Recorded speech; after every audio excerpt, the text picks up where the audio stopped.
the same question paper, I'm going to give you guys a slight hint. Okay, so this is probably the only hint that you need. We need to define what is stagflation. Okay, so please pen this down. Stagflation, okay, is a type of severe cost push inflation. But the definition is not severe cost push inflation. I'm just giving you a hint. It's a severe cost push inflation. Okay, so with this, it is not a difficult case. I would like you guys to apply what we have learned earlier on. So, as gathered from the earlier classes and batches, okay, it seems like A part 2 is the problematic question. Okay, so as I was sharing with the earlier classes, whenever you experience a case study question, right, play like a pro. Okay, what does a pro do? Okay, the pros always know what to look out for, right? And you always look at the questions first before the extract.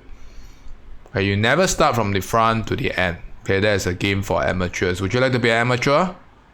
You can't afford to be one in A levels. Okay, always start from the back to the front. Alright, so now let's look at the question. We see that A part 2, A1, we have already addressed that. Okay, so I'm not going to talk about A1. A2. With reference to the data, comment on the evidence of stagflation for developing countries.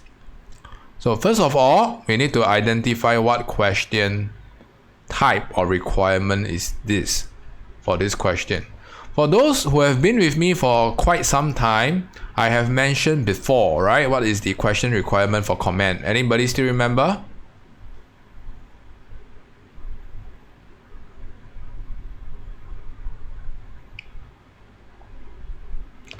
Someone brought up two sides. Anything else? Two sides is not that precise. I don't think I use two sides, but I use the concept of what we call a, please pen this down if you haven't, thesis. And what's the opposite of thesis? Antithesis. So if you haven't got this framework right, please copy this down. Thesis and antithesis. We have to start forming thesis and antithesis for this question. So what is a suitable thesis for this? Okay, with reference to data, comment on the evidence. So what is a thesis for this? Alright, remember the difference between thesis and explanation or explain question, okay, is that the explain will always form the thesis. Okay, so the thesis is asking you to explain the causes of cost push inflation or stagflation in developing countries. Explain the evidence, to be more specific. Now, the antithesis here is kind of tricky. Okay, most of the students are not able to form the antithesis. So you have to look at the secondary command word here, which is evidence. So if you were to string this up, the antithesis will suggest that there is insufficient evidence. Okay, please pen this down. It's fairly popular in SOL question when they phrase like that. You want to look out for data inadequacy. Okay, or insufficient evidence that suggests that there is stagflation for developing countries. Okay, so don't be so naive. Don't stick with one side explanation only. Okay, it has to be thesis and antithesis. Is everyone clear? Now let's look at the answer requirement.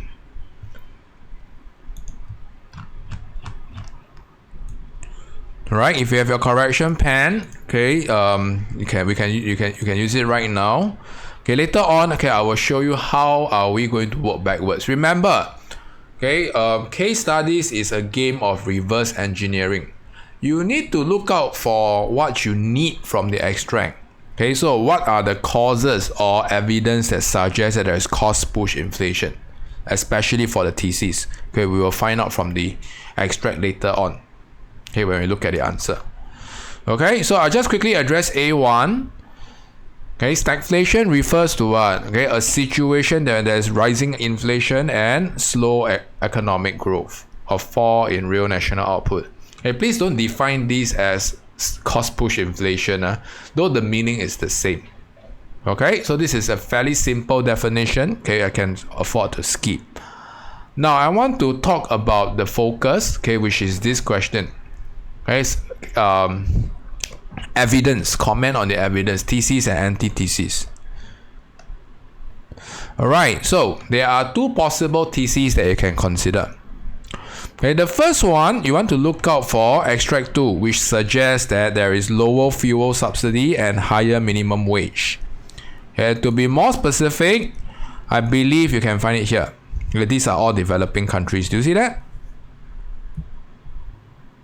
So, remember, okay, identifying that you need cost push inflation is the very first step. Then you need to rely on what we have covered earlier on here.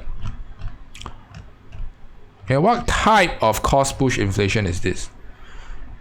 Then we can see that, because there is minimum wage, wages are going to be kept higher. Okay, there's wage push inflation. Okay, cut in your fuel subsidy.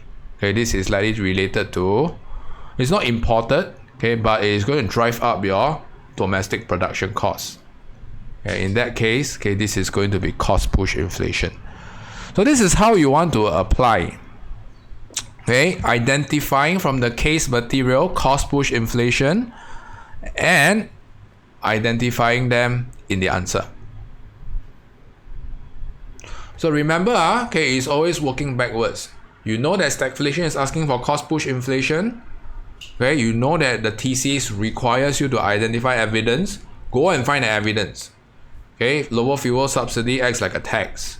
Higher minimum wage acts like a higher wage cost. This is going to drive up your production costs.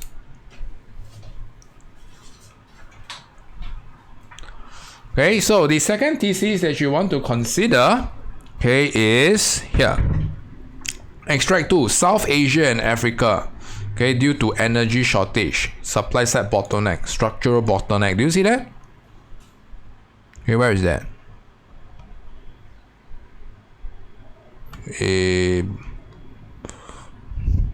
Anyone can tell me? You know, I relied on a search function. What's the keyword? Anyone can tell me? Shortages. Shortage. See, this one. So what does it suggest? Okay, it suggests that cost of production is likely to be higher, right? Especially when there's energy shortage. I've mentioned this before earlier, right? So be extra sensitive of utilities, fuel, energy, because when there's energy shortage, okay, this is going to drive up your price of your import costs, for instance, okay, or domestically, it's going to drive up your utility costs as well. Cost push inflation.